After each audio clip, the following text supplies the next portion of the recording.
Hi friends, ఎలా ఉన్నారు? ఈరోజు మనం కరివేపాకు చికెన్ కర్రీ తయారు చేసుకుందామండి. కరివేపాకు ఇష్టం లేని వాళ్ళు కూడా చక్కగా మీరు నేను చెప్పిన విధంగా చేసి పెట్టారంటే కర్రీ చాలా చాలా ఇష్టంగా తింటారండి. తప్పకుండా ఒకసారి మీరు ట్రై చేయండి. వీడియో నచ్చితే మాత్రం ప్లీజ్ లైక్ చేయడం మర్చిపోకండి. అలాగే మన ఛానల్ని సబ్స్క్రైబ్ చేసుకోండి. కరివేపాకుతో పాటు నేను ఇంకో ఆకుకూర కూడా వేసానండి. వీడియోని మాత్రం చూడండి. చూసిన తర్వాత కర్రీ ఎలా ఉందో మాకు చెప్పండి. ఇప్పుడు నేను 1/2 కేజీ చికెన్ తీసుకున్నాను. ఈ చికెన్ని శుభ్రంగా కడిగి పక్కన పెట్టుకోండి. గ్యాస్ ఆన్ చేసుకొని ఒక 3 స్పూన్లు ఆయిల్ వేసుకోండి. బాండి పెట్టిన తర్వాత ఆయిల్ కూడా వేడైంది. ఒక కప్పు, పెద్ద కప్పుతో ఒక కప్పు కరివేపాకు వేసుకోండి. కరివేపాకు తీసుకున్నప్పుడు కూడా శుభ్రంగా కడిగి కొంచెం క్లాత్ మీద ఆరబెట్టుకోండి. తడి లేకుండా ఉన్నది తీసుకోండి. అలాగే కరివేపాకు మరీ ముదిరింది కాదు, అలానే మరీ లేతగా ఉన్నది తీసుకోకండి. కొంచెం మీడియంగా ఉన్న ఆకు తీసుకొని చక్కగా వేసి వేపుకోండి. గ్యాస్ని మీడియంలో పెట్టి మాడిపోకుండా చక్కగా వేపుకోండి. ఇలా క్రిస్పీగా అయిన తర్వాత ఆకు చక్కగా వేగిపోయిందండి. ఇలా క్రిస్పీగా అయింది కదా, దీన్ని ఒక ప్లేట్లో తీసుకుందాం. ఇదే బాండీలోని ఒక 2 స్పూన్లు ఆయిల్ వేసుకొని చుక్కకూర వేసుకుందాం. ఇలా చుక్కకూర అలాగే కరివేపాకు వేసి చేయడం వల్ల టేస్ట్ అనేది చాలా బాగుంటుందండి. ఒకసారి మీరు ట్రై చేయండి. చుక్కకూర కూడా ఒక చిన్న సైజు ఒక కట్ట తీసుకోండి, ఎక్కువ కాదు. పచ్చిమిరపకాయలు ఒక 3 కట్ చేసుకుని వేసుకొని ఈ 2 వేపుకోవాలి. మనకి ఆకుకూర లేనప్పుడు టమాటా కూడా వేసుకోవచ్చు. చుక్కకూర ప్లేస్లోనే మనం గోంగూర కూడా వేసుకోవచ్చండి. చక్కగా 2 వేగిపోయి గ్యాస్ ఆఫ్ చేసుకుని మిక్సీ జార్లోని కరివేపాకు వేసుకుందాం. అలాగే చుక్కకూర పచ్చిమిరపకాయలు వేపుకున్నాం కదా, ఇది కూడా వేసుకుందాం. మిక్సీ జార్లో వేసిన తర్వాత కొద్దిగా నీళ్ళు పోసి దీన్ని మెత్తగా పేస్ట్ చేసుకోవాలి. చూడండి, ఈ విధంగా మనం మెత్తగా పేస్ట్ చేసుకున్నాం కదా, ఈ పేస్ట్ వల్లే కర్రీ రుచి బాగుంటుందండి. దీన్ని పక్కన పెట్టుకుందాం. ఇప్పుడు కర్రీ రెడీ చేసుకుందాం. గ్యాస్ ఆన్ చేసుకొని బాండీ పెట్టుకొని కొంచెం ఆయిల్ ఎక్కువ పడుతుందండి. ఆయిల్ వేడైన తర్వాత ఒక 3 ఉల్లిపాయలు చిన్నగా కట్ చేసుకుని ఉల్లిపాయ ముక్కలు వేసుకొని ఒక స్పూను ఉప్పు వేసుకోండి.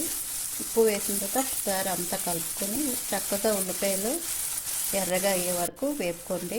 మనం ఉప్పు వేయడం వల్ల ఉల్లిపాయ తొందరగా వేగుతుందండి, అంటే అడుగు పట్టకుండా చక్కగా వేగుతుంది. చూడండి, ఉల్లిపాయ చక్కగా ఇలాగా వేగింది కదా, ఇలా వేగితేనే మనకి కర్రీ రుచి అనేది బాగుంటుందండి. ఉల్లిపాయ వేగిన తర్వాత ఇందులోనే అల్లం, వెల్లుల్లి, ధనియాలు, జీలకర్ర ఈ 4 కలిపి పేస్ట్ చేసింది ఒక స్పూన్ వేసుకోండి. ఈ మసాలా పేస్ట్ వేసిన తర్వాత ఒకసారి అంతా కలుపుతూ వేపుకోండి. ఇలా వేగిన తర్వాత ఒక 1/2 టీ స్పూన్ పసుపు వేసి ఒకసారి అంతా కలపండి. మనం ఇందులోని లవంగాలు, యాలకులు, చెక్క ఇలాంటివి వేయలేదండి. మసాలాలు అల్లం, వెల్లుల్లి, జీలకర్ర, ధనియాలు ఇవి మాత్రమే వేసాము. ఇవన్నీ వేగిన తర్వాత చికెన్ వేసుకొని ఒకసారి అంతా కలుపుకొని వేపుకోండి. ఇలా మొత్తం అంతా కలిపేలాగా వేపండి. వేపిన తర్వాత మూత పెట్టి ఒక 10 నిమిషాలు ఇలా ఉడకనివ్వాలి. మధ్య మధ్యలో మూత తీసి కలపండి. 10 నిమిషాల తర్వాత మూత తీసి ఒకసారి అంతా కలుపుకోండి. అంటే చికెను ఉడికింది అంటే కొంచెం సగం పైన మనకి చికెన్ ఉడికిపోయినట్టే. ఇలా ఉడికిన తర్వాత కారం వేసుకుందాం.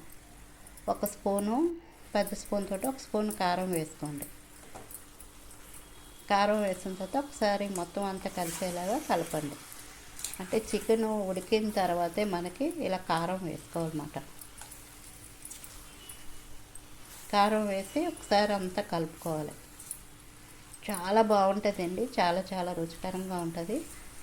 కరివేపాకు అంటే ఇష్టం ఉండదు కదా, ఇష్టం లేని వాళ్ళకి చక్కగా ఇలా చేసి పెట్టండి. కర్రీ చాలా బాగా నచ్చుతుంది.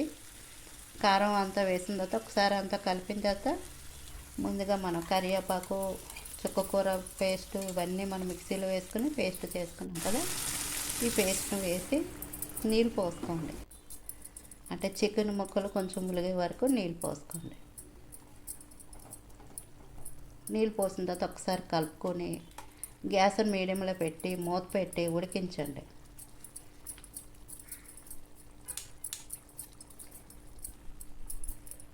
మూత పెట్టుకొని ఒక 10 నిమిషాలు ఉడికించుకోవాలి. 10 నిమిషాల తర్వాత మీకు మూత తీసి చూపిస్తాను. చూడండి, కొంచెం ఆయిల్ ఇలా పైకి తేలింది, మనకి కర్రీ రెడీ అయిపోయింది. ఒకసారి అంతా కలుపుకొని ఉప్పు అయి సరిపోయిందో లేదో ఒకసారి చెక్ చేసుకోండి. నాకైతే అంత కరెక్ట్గా సరిపోయిందండి. ఇప్పుడు గ్యాస్ ఆఫ్ చేయండి. ఇది కొంచెం చల్లారేసరికి కొంచెం గ్రేవీ దగ్గరగా అవుతుందండి, చూపిస్తాను. చల్లారిన తర్వాత ఈ విధంగా ఉంటుంది. రైస్లో వేసుకుని తిన్నా చాలా చాలా బాగుంటుందండి. అలాగే చపాతీతో కూడా చాలా బాగుంటుంది. నేనైతే రైస్లో వేసుకుని తింటున్నాను. కరివేపాకు ఇష్టం లేని వాళ్ళకి చక్కగా ఇలా చేసి పెట్టండి, చాలా చాలా బాగుంటుంది.